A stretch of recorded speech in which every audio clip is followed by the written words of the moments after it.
Last. Buka kita bau. Bismillahirrahmanirrahim. Assalamualaikum warahmatullahi wabarakatuh. Alhamdulillah wa kafa wa salatu wassalamu ala habibina al-Mustafa wa ala alihi wa sahbihi wa man ihtada.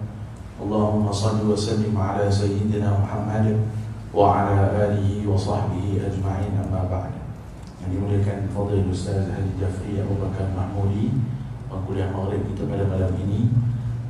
Tuan-tuan, puan-puan yang dirahmati oleh Allah, InsyaAllah kita dapat sama-sama hadir pada malam ini bagi menyambung kembali pengajian daripada kitab Fathul Rahman, doa dari Al-Quran, kisah dan tafsirannya, tulisan Fadil Ustaz. Dan insyaAllah pada malam ini doa yang terakhir untuk jilid pertama. Jilid pertama.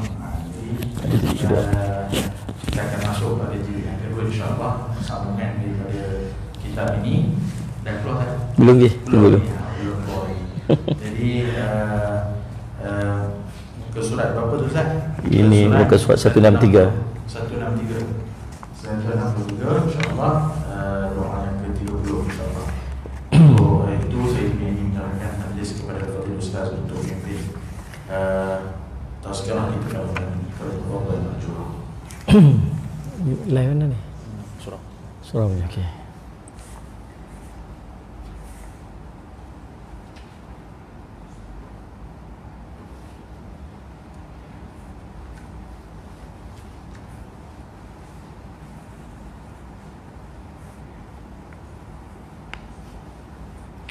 Bismillahirrahmanirrahim. Assalamualaikum warahmatullahi wabarakatuh. Alhamdulillahi rabbil alamin wal aqibatu lil muttaqin ala umuri dunya waddin. Asyhadu an la ilaha illallah wa asyhadu anna sayyidana Muhammadan abduhu wa rasuluhu. Allahumma salli wa sallim ala habibil karim sayyidina Mustafa sallallahu alaihi wasallam wa ala alihi wa ashabihi wa man tabi'ahum bi ihsanin ila yaumiddin. Subhanaka la ilma lana illa ma 'allamtana innaka antal alimul hakim. Rabbi shrah li sadri wa yassir li amri wa hlul 'uqdatam min lisani yafqahu qawli. Bismillah ma syaa Allah la yasuqul khaira illa Allah ma syaa Allah la yasrifu su'a illa Allah ma syaa Allah. Maka min ni'matin fa min Allahi ma syaa Allah wa la haula wa la quwwata illa billah al-aliyyil azim. Allahumma anta rabbi la ilaha illa anta khalaqtani wa ana 'abduka wa ana 'ala 'ahdika wa wa'dika mastata'tu a'udzu bika min syarri ma sana'tu abu'u laka bi ni'matika alayya wa abu'u bi dhanbi faghfirli fa innahu la yaghfirud dhunuba illa anta. Kita sama-sama baca doa jauh daripada penyakit dan musibah. Bismillahilladzi la yadurru ma'asmihi syai'un fil ardi wala fis samai wa huwas samiul alim. Bismillahilladzi la yadurru ma'asmihi syai'un fil ardi wala fis samai wa huwas samiul alim. Bismillahilladzi la yadurru ma'asmihi syai'un fil ardi wala fis samai wa huwas samiul alim. Na'udzu bi kalimatillahi at-tammati min syarri ma khalaq. Na'udzu bi kalimatillahi at-tammati min syarri ma khalaq. Na'udzu bi kalimatillahi at-tammati min syarri ma khalaq. Allahumma inna na'udzu bika minal baras wal junun wal judam wa min sayyi'il asqam. Allahumma inna na'udzu bika minal baras wal junun wal judam wa min sayyi'il asqam. Allahumma inna na'udzu bika minal baras wal junun wal judam wa min sayyi'il asqam. Walhamdulillah rabbil alamin. Alhamdulillah, puji syukur kita panjatkan kepada Allah SWT dengan limpah kurnianya, taufik dan hidayah di sisi Allah SWT. Kita dapat bersama-sama lagi pada malam ini untuk kita meneruskan pengajian kitab Fathur Rahman, Qasas wa Tafsir Ad'iyatul Quran, kisah-kisah dan tafsiran yang terkait doa dalam Al-Quran. Pada malam ni insya-Allah kita masuk pada doa yang ke-30. Saya himpun ada 60 doa dalam Al-Quran. Semuanya ada kisah-kisah yang tersendiri. Kisah-kisah, dan hari ini menarik doa ni tuan-tuan. Kita jarang-jarang dengar doa ni. Kita jarang-jarang beramal dengan doa ni. Tapi dia ada doa ni. Dan doa ni pula terkait dengan satu kisah yang sangat masyhur. Sangat masyhur. Saya waktu saya susun doa-doa ni, saya tak tahu kata ada doa ni dalam ada doa yang terkait dengan kisah dalam Quran. Sampailah saya susun doa ni, baru kita tahu rupanya ada satu doa. Nanti kita baca cerita lebih baik ni tak surprise lah. Jangan dia intro begitu. Baik, doa yang ke-30. A'udzubillahi minasyaitonir rajim. Wa qur rabbi adkhilni mudkhala sidqin wa akhrijni mukhraja sidqin waj'al li min ladunka sultanan nasira. Sadaqallahul azim. Surah Al-Isra ayat 30. Maksud dia, dan katakanlah, ya Tuhanku, masukkanlah aku secara masuk yang benar, dan sallallahu alaihi wasallam Muhammad, keluarkanlah aku secara keluar yang benar, dan berilah kepadaku dari sisi engkau kekuasaan yang menolong. Surah Al-Isra ayat ke-80. Apa yang kita boleh faham daripada doa ni? Allah ajak Nabi SAW untuk doa supaya Allah keluarkan Nabi SAW daripada satu tempat dengan keluar yang benar, dan Allah masukkan Nabi SAW ke satu tempat dengan masuk yang benar. Dan Nabi SAW, dan Allah perintah pada Nabi SAW untuk minta dengan tambahan, minta dengan kekuasaan Allah untuk menolong baginda Nabi SAW. Mari kita tengok kisah dan tafsirannya. Doa ini dipanjatkan oleh Rasulullah SAW melalui wahyu Allah ketika Nabi diperintahkan Allah untuk berhijrah ke bumi Yathrib. Sallallahu alaihi wasallam. Kisah ni, doa ni rupa-rupanya doa yang Allah susun dalam Al-Quran, perintah pada Nabi untuk minta waktu Allah perintah Nabi SAW hijrah ke Yathrib. Dan sesuai pula dengan cerita parlimen hari ni. Faham lah tak faham sudah? Ada ni. Sallallahu alaihi wasallam Muhammad entah. Jadi subhanallah, kita dalam keadaan kita nak kaya apa sekalipun, kita biar sesuai dengan kisah dan sirah yang berlaku kepada baginda Nabi SAW. Tak boleh sedap-sedap sebut tuan-tuan. Allahumma salli ala Muhammad. Yang faham-faham lah. Baik, Ibnu Abbas radhiyallahu anhu menceritakan ketika Nabi SAW berada di Makkah lalu diperintahkan untuk berhijrah, maka Allah menurunkan firman-Nya, dan katakanlah, ya Tuhanku, masukkanlah aku secara masuk yang benar dan keluarkanlah aku secara keluar yang benar, dan berilah kepadaku dari sisi Engkau kekuasaan yang menolong. Surah Isra ayat 80. Hadis ini diriwayatkan oleh Imam Ibnu Katsir dalam tafsir Ibnu Katsir bab surah Al-A'raf daripada Anas bin Malik radhiyallahu anhu. Status hadis ini hasan sahih. Jadi daripada hadis ini cerita apa? Cerita tentang doa ini adalah doa yang Allah perintah pada Nabi SAW untuk Nabi baca waktu Allah perintah Nabi untuk keluar daripada Makkah pergi Madinah. Jadi kisah penghijrahan Nabi SAW Makkah ke Madinah itu ialah perintah Allah. Cerita tentang Nabi SAW akan berhijrah ke Yathrib ni tuan-tuan, cerita ni tahu dulu-dulu lagi ni. Dulu-dulu lagi ni, sallallahu alaihi wasallam. Ada seorang pemimpin, Allahumma salli alaihi wasallam, daripada Yaman, yang dia ni tuan-tuan, dia himpun alim ulama dan 4,000 alim ulama. Dia bergerak tuan-tuan, saya tak ingat nama dia, Tubak ke apa nama dia, macam itulah, sallallahu alaihi wasallam.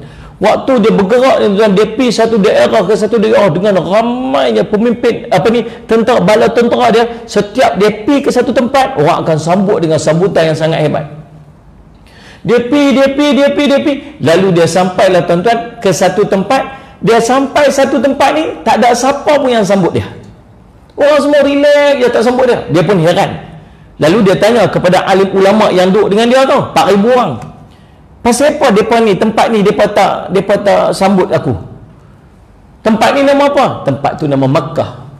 Pasal apa orang Makkah ni tak sambut aku? Pasal depa ni ada satu tempat, ada satu benda yang depa duduk dan depa sangat jaga, itu milik Tuhan.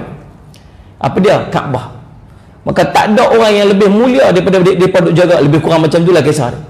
Maka tuan-tuan, dia pun kata apa? Aku akan satu hari mai serang Mekah ni, aku akan bunuh penduduk mereka semua dan aku akan runtuhkan Kaabah tu supaya mereka boleh hormat kat aku, lebih kurang macam tu.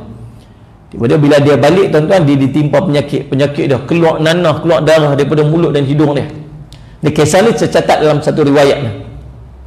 Lalu bila keluar darah dan nanah daripada mulut dia tuan-tuan, sallallahu alaihi wasallam, penyakit yang tak ada ubat, pi jumpa tu tak jumpa, lalu berubat tak dapat berubat. Mailah salah seorang daripada 4,000 alim ulama yang duduk dengan dia, pergi jumpa dekat dia. Wahai tuan, wahai sultan, waktu saya nak tanya, waktu pergi Mekah hari tu ni ada sebut benda apa-apa tak yang tak baik?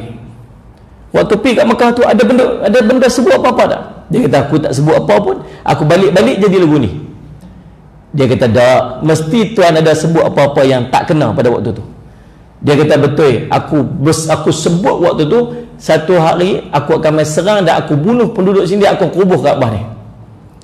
Lalu dia kata, tuan, tak ada ubat yang tuan boleh dapat melainkan tuan kena bertaubat kepada Allah. Tuan bertaubat kepada Allah, Allah akan sembuhkan penyakit tuan. Sebab tuan telah menghina rumah Allah. Dia pun bertaubat kepada Allah dan Allah sembuhkan dia. Waktu depa satu hari depa bergerak lagi sekali sampai ke satu tempat nama Yathrib. Sampai dekat situ, majoriti daripada alim ulama yang ikut dia semua berhenti dan duduk di tempat tu, tak mau berganjak di tempat lain. Dia kata, pasal apa nak berhenti tahun ni? Pasal apa tak mau ikut saya pergi menjelajah tempat lain ni? Dia kata tak mau, sebab dalam kitab dah cerita Nabi akhir zaman akan muncul mai duduk tahun ni.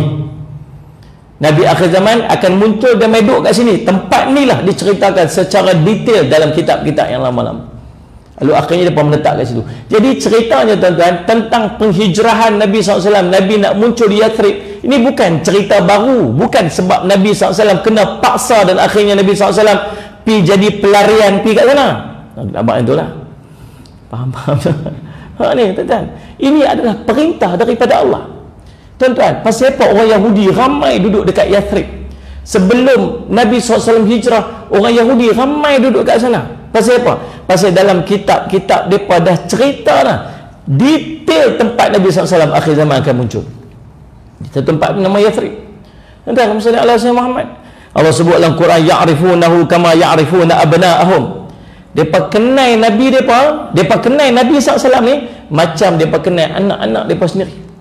Detail Allah cerita. Sebab tu orang Yahudi ramai-ramai pergi duduk pergi duduk siap-siap dekat dengan Yathrib, kemudian duk pergi cerita pula dekat orang Arab yang duk bergaduh sama-sama tu, hampa kena ikut kami sebab nanti Nabi akhir zaman dia mai akan duduk dengan kami. Dia pergi cerita dekat orang Aus kata, hamai ni duduk dengan kami ni, kata orang Yahudi ni, kalau nanti Nabi akhir zaman muncul dia akan duduk dengan kami. Dia pergi jumpa pula dengan orang Khazraj, hampa duduk dengan kami, sekali Nabi akhir zaman akan duduk cerita doktrin dalam kepala orang Aus dan Khazraj ni, satu hari Nabi akhir zaman akan muncul dekat situ. Bila mereka pergi buat haji, jumpa dengan Nabi SAW cerita, aku ni Nabi akhir zaman. Mereka teringat orang-orang Yahudi duk cerita tentang Nabi akhir zaman ni waktu dekat Yathrib.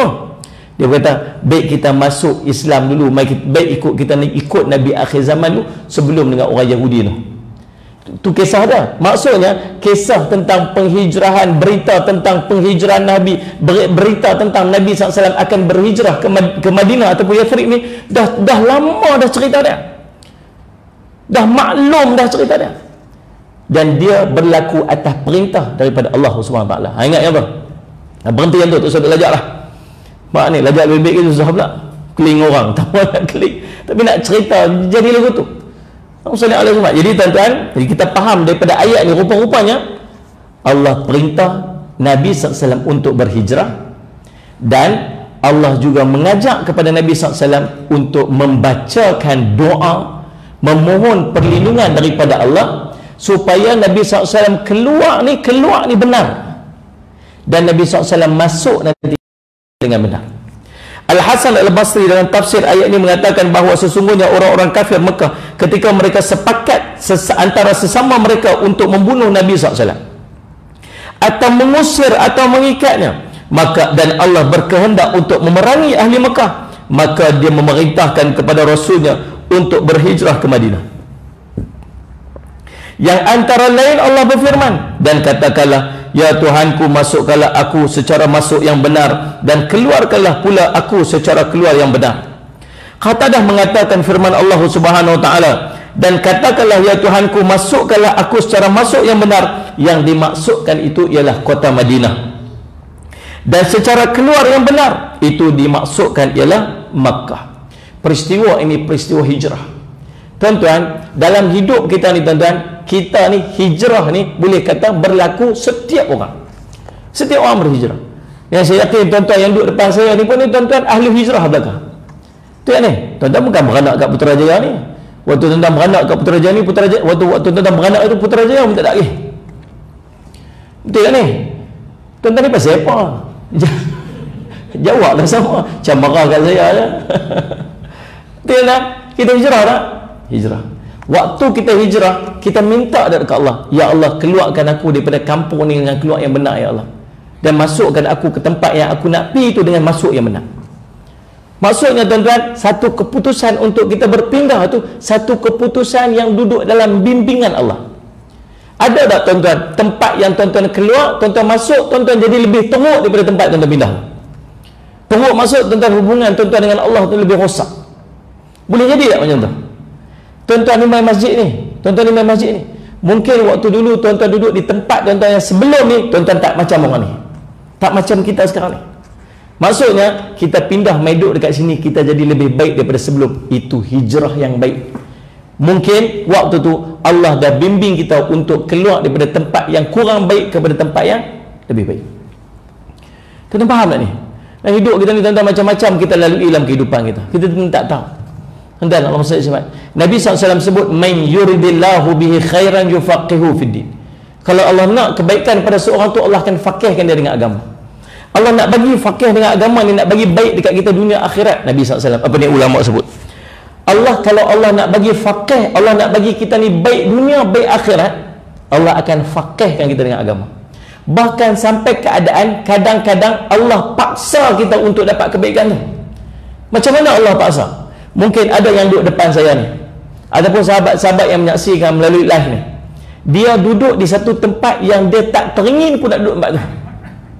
Waktu minta posting dulu merata tuan-tuan, tiba-tiba dapat surat pindah kat Putrajaya ni. Mak ni, mak dia sampai teriak-teriak, mak dia tak teriak-teriak, menangis-menangis. Mak ni, kalau tuan-tuan di Penang dia ada berapa kata teriak, Riau. Sebentar Riau ni kalau belah utara Kedah Perlis dipanggil teriak nangis lah, pergi Riau juga. Kalau pinang kejauh ni dia panggil menjerit. Tu kita faham elok bahasa tu. Ni. Tuan-tuan, menangis. Mak kita sampai menangis. Pasal apa lah nak pindah pergi dojo sangat ni lah, pasal apa lah pergi dojo sangat ni dekat-dekat tempat ni tak ada kan. Mak saya minta dah dekat sini, minta ni dekat sini ni. Minta pindah ni mai duduk dekat sini, dekat Lustak ni, dekat Pulau Pinang ni, minta tolong ni supaya dekat dengan mak. Tak usah lah pergi dojo mak tua-tua dah ni, sekali nak balik tengok so, mak sakit susah lagu mana. Kita pun punya susah hati tuan-tuan. Terpaksa nak macam mana? Pindah-pindah tuan-tuan. Rupa-rupanya dengan kita mai duduk Putrajaya, kita jadi ahli masjid. Kita jadi orang masjid. Ada jadi AJK masjid. Dia tak ada AJK masjid pun dia jadi orang yang ulang alik masjid, dengar kuliah selalu. Dan dia tak macam ni sebelum ni. Maksud dia apa? Dia sampai macam Allah paksa dia untuk dia dapat kebaikan-kebaikan. Kalau dia duduk dekat sana, dia tak akan jadi macam ni. Kalau dia duduk empat lain, dia tak akan jadi macam ni. Tuan-tuan faham tak ni? Maka ni hijrah. Sebab tu guru saya sebut, ulama sebut, kalau tuan-tuan telah berhijrah daripada satu tempat kepada satu tempat yang lebih baik daripada sebelum, tuan-tuan, satu tempat yang tuan-tuan dapat kesempurnaan dekat situ, tuan-tuan boleh pergi masjid, tuan-tuan Allah pergi ke lapangan, tuan-tuan jangan main-main, tuan-tuan boleh main masjid ni tuan-tuan, ni Allah izin kita main. Hari ni hari Isnin tuan-tuan, ada orang yang tak sampai balik rumah lagi daripada kerja. Ya, saya nak semak betul ni. Ada orang tuan-tuan dia balik kerja tadi, dia sampai dia tak larat dah nak pergi mana, balik duduk sandak. Ada orang dia lapang, dia sampai rumah tadi pukul 5 petang, tapi sampai waktu ni dia sibuk apa pun tak tahu, sampai dia tak boleh nak keluar main. Maksudnya dalam ramai-ramai tuan-tuan Allah pilih tuan-tuan untuk duduk dalam rumah dia. Tuan-tuan faham tak ni? Maka ni satu nikmat yang Allah bagi kat kita. Mungkin disebabkan Allah nak bagi pada tuan keberkatan waktu, keberkatan ilmu, keberkatan dalam kehidupan kita. Maka Allah susun hidup kita jadi macam tu. Tuan-tuan, maka syukur pada Allah. Tuan-tuan faham tak ni? Tuan-tuan, kalau tuan-tuan dah dapat nikmat ni, nikmat duduk tempat elok dah, nikmat boleh main mengaji, Allah bagi lapang, nikmat tuan-tuan office tuan-tuan dengan rumah sangat dekat, supaya tuan-tuan boleh sampai balik awal, tuan-tuan sempat mandi, sempat istirahat, kemudian lagi boleh pergi kuliah pula. Habis-habis kuliah tuan-tuan, masjid keluar surau tu, rumah tepi tu aja. Rumah tepi tu ya. Masuk kita sempat spend masa dengan anak-anak isteri kita pula. Dan kalau masjid jauh pada rumah, kuat lagi sampai rumah dah lewat, tak sempat nak spend. Tapi Allah bagi kat kita sempurna, komplit, cantik. Maka kata guru saya, jangan keluar daripada tempat tu. Jangan keluar lah. Sebab pergi ke tempat lain belum tentu tuan-tuan akan dapat kelebihan yang macam tu. Faham tak ni?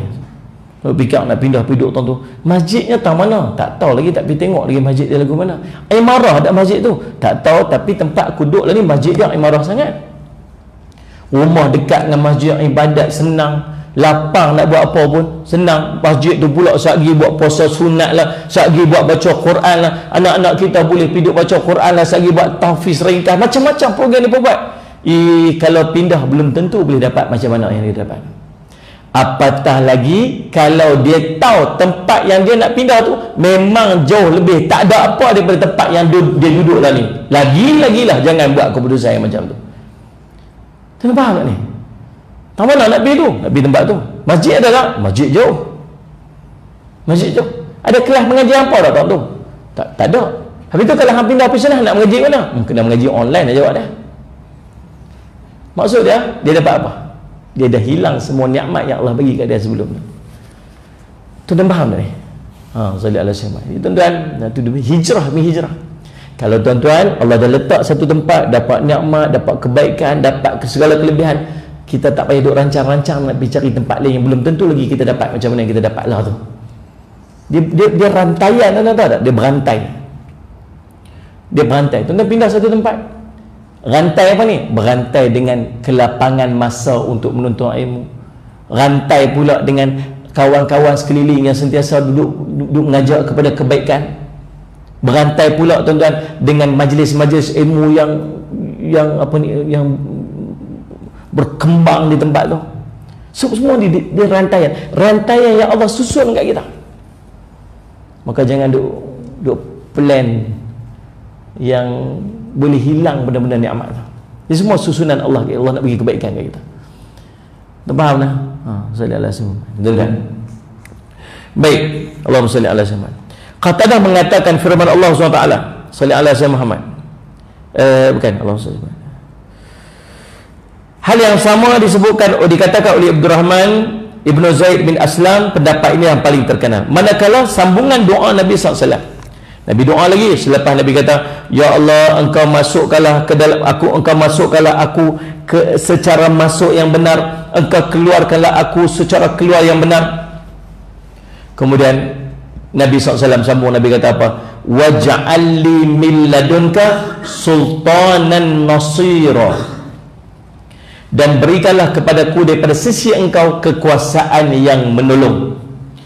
Al-Hasanul Basri dalam tafsir ayat ini mengatakan, Allah menjanjikan kepada Nabi SAW bahawa dia benar-benar akan mencabut kerajaan Parsi daripada kejayaannya, dan dia benar-benar akan memberikan hal itu kepada Rasulullah SAW, dan juga benar-benar akan mencabut kerajaan Rom dan kejayaannya, dan lalu memberikannya kepada baginda Nabi SAW. Lepas keluar benar, masuk benar, Allah janji apa? Allah janji nanti bila duduk kat sana nanti, kerajaan besar Rom Allah akan cabut kekuatannya, bagi kat kamu. Ni kerajaan Parsi yang besar Allah akan cabut kuasaannya, bagi kat kamu. Waktu Nabi SAW bila duduk dekat Madinah, tuan-tuan, waktu ada berapa, lebih kurang 2,000, 3,000 orang saja orang Islam duduk dekat Madinah. Nabi SAW memimpin kerajaan waktu tu. Berapa jumlah yang mengikut Islam itu? 2,000 ke 3,000 orang. Maka berlaku perang Ahzab atau perang Khandaq. Main gerombolan 10,000 daripada Mekah buat dia panggil apa? Bersekutu, tentera bersekutu dengan orang Yahudi, dengan orang-orang yang duduk di sekitar Madinah, pekat beribut 10,000 orang nak pergi serang Madinah. Bila dengar kira 10,000 orang nak pergi serang Madinah ni, para sahabat ni yang duduk dekat Mekah, tuan-tuan agak, tuan-tuan, kalau tuan-tuan duduk tu, tuan-tuan rasa lagu mana? Kita 3,000 orang ya? Ni campur laki, perempuan apa semua ni. Yang nak main tu 10,000, bukan campur-campur, tu tentera siap bersenjata. Kita ni 3,000 orang ni campur-campur ni. Tuan-tuan faham tak ni? Takut tak? Kalau tuan-tuan takut tak? Takut tak? Takut. Memang Allah campak ketakutan. Takut. Buat apa tuan-tuan? Akhirnya buat parit lah. Buat parit. Dalam buat parit tu tuan-tuan, tahu tak? Waktu tu Allah nak tapis. Yang takut-takut lari. Tinggal berapa orang yang sungguh-sungguh. Waktu tu dalam duk korek parit tu, tentera Ahzab duk main 10,000 tu, yang masyarakat semua takut ni, tengah duk takut gentar ni, tiba-tiba jumpa satu batu besar. Nabi SAW ambil apa ni, dia panggil Nabi SAW, Nabi, kami tak boleh buat apa, batu ni besar. Nabi SAW ambil penukul dia, Bismillahirrahmanirrahim, Allahu Akbar, pam, ketuk batu tu, keluar api. Nabi kata apa? Telah diperlihatkan kepadaku kunci kota Rom, dan aku telah melihat bangunan-bangunan yang berwarna merah. Lebih kurang macam itulah. Tuan-tuan, para sahabat pun takbir, Allahu Akbar, Allahu Akbar. Tak ada orang munafik itu apa? Gelak kat Nabi SAW. Gelak. Kota Rom konon, ni orang nak main 1,000 orang ni, 10,000 orang ni, kita baru 3. Kota Rom konon. Tuan-tuan faham tak? Ni kalau kita kat Malaysia ni, kata Malaysia ni pun ramai ni, besar ni tuan-tuan. Ada berapa juta orang ni. Tiba-tiba Perdana Menteri kita kata apa? Kita akan tawan China. Oh itu. Dia dah kata apa? Pilihan raya lagi pakai likut. Mana tak logik kan? Bayar Nabi SAW waktu tu Rom kuasa besar. Salah sama. Rom kuasa besar dunia waktu tu. Nabi SAW kata, Allah Akbar, telah diperlihatkan padaku kunci kota Rom. Para sahabat yang beriman, Allahu Akbar lah. Orang munafik gelak macam kita gelak sah. Sembang tuan. Mana? Ketuk yang ni, telah diperlihatkan padaku kota Parsi. Kunci kota Parsi. Aku melihat bangunan-bangunan yang berwarna merah. Allahumma salli ala sayyidina Muhammad. Tuan-tuan, para sahabat takbir Allahu Akbar, orang munafik gelak. Tuan-tuan, tahu pasal apa? Nabi SAW mempunyai keyakinan yang tinggi atas janji Allah. Dengan Nabi SAW berada dekat situ, satu hari nanti Rom Parsi akan tumbang. Dan sungguh berlaku pada zaman Sayyidina Umar radhiyallahu an, tahun ke-15 Hijrah. Berlaku sungguh Sayyidina Umar. Tuan-tuan, pasal apa? Dia berlaku hasil daripada hijrah Nabi SAW. Bila Nabi SAW berhijrah, waktu Islam dah kuat, Islam dah stabil, Islam dah ada kerajaannya. Nabi SAW dah mula menulis surat-surat kepada raja-raja yang besar-besar hantar. Pasal apa dia boleh hantar tu? Pasal Nabi dah ada kerajaan. Waktu di Mekah boleh hantar tak? Tak boleh. Nabi SAW bukan kerajaan. Anda faham tak ni? Ini kepentingan kuasa dalam Islam. Kan? Bila berlaku perang, Allahumma salli ala sayyidina Muhammad, tuan-tuan, bila berlaku perang Badar, bukan, bila berlaku Allahumma salli ala sayyidina Muhammad, peperangan yang dilalui Nabi SAW, termasuk perang Hudaybiyah ni tak berlaku perang, Nabi SAW tertahan.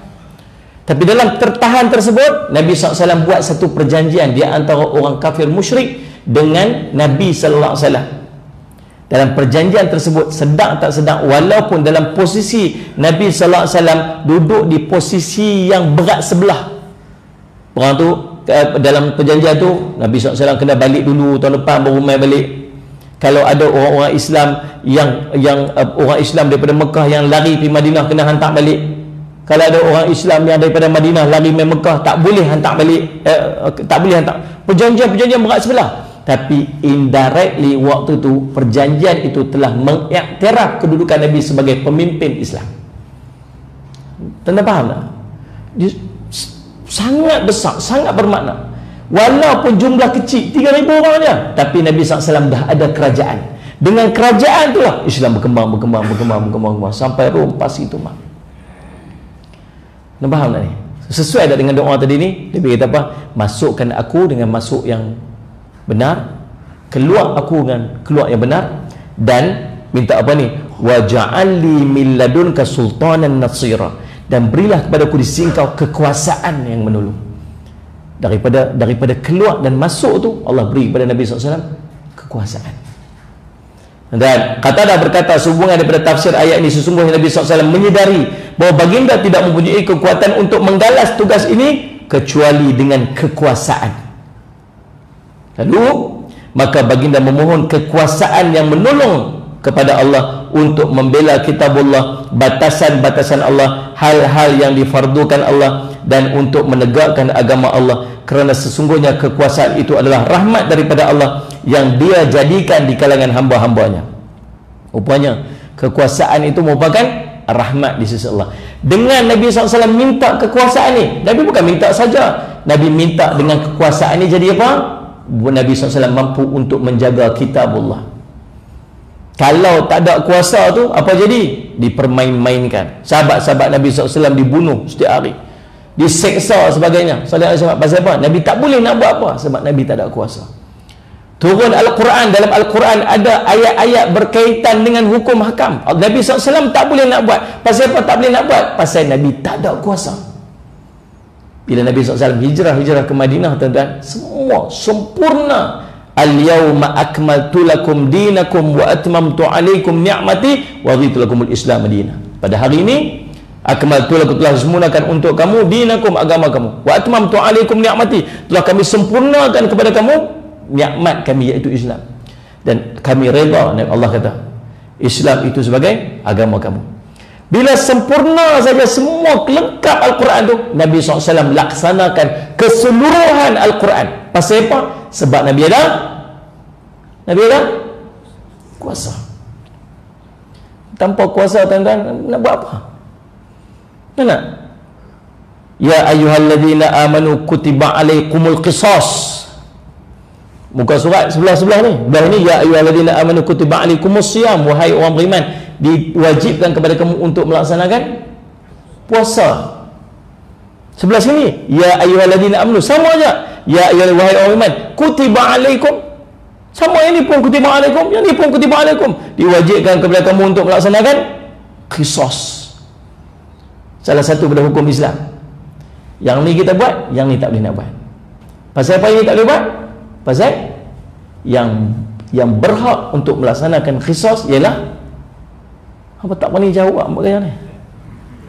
Yang berhak untuk melaksanakan qisas ialah pemerintah. Kita bukan boleh buat sendiri. Hudud bukan boleh buat sendiri. Tuan-tuan, orang tangkap, tuan-tuan pergi tangkap orang curi apa ni, barang di rumah tuan-tuan, tangkap, kerat tangan. Kalau tuan-tuan kerat tangan, tuan-tuan kena takzir, tuan-tuan nanti kena kerat tangan balik. Pasal apa? Buat laksana undang-undang sendiri. Walaupun tempat tuan-tuan dilaksanakan hudud keratangan kepada orang yang mencuri, tapi yang layak untuk menjatuhkan hukuman dan buat tindakan tersebut hanyalah pemerintah. Kita sendiri tak boleh nak buat. Nampak tak ni? Dan perkara ni semua hanya akan mampu dilaksanakan bila ada kuasa. Ni Nabi SAW minta kuasa tu pasal apa? Bukan untuk diri dia, bukan nak angkat jadi pemimpin. Tak. Nabi minta kekuasaan itu untuk Nabi SAW memastikan kitabullah terpelihara, hukum hakam terlaksana, batasan-batasan Allah, hal-hal yang difardukan oleh Allah, dan untuk menegakkan agama. Kerana sesungguhnya kekuasaan itu adalah rahmat daripada Allah SWT yang Allah berikan kepada hamba-hamba dia. Siapa kata? Qatadah kata, ulama mufassir, bukan saya kata. Baik, Allahumma salli ala sayyidina Muhammad.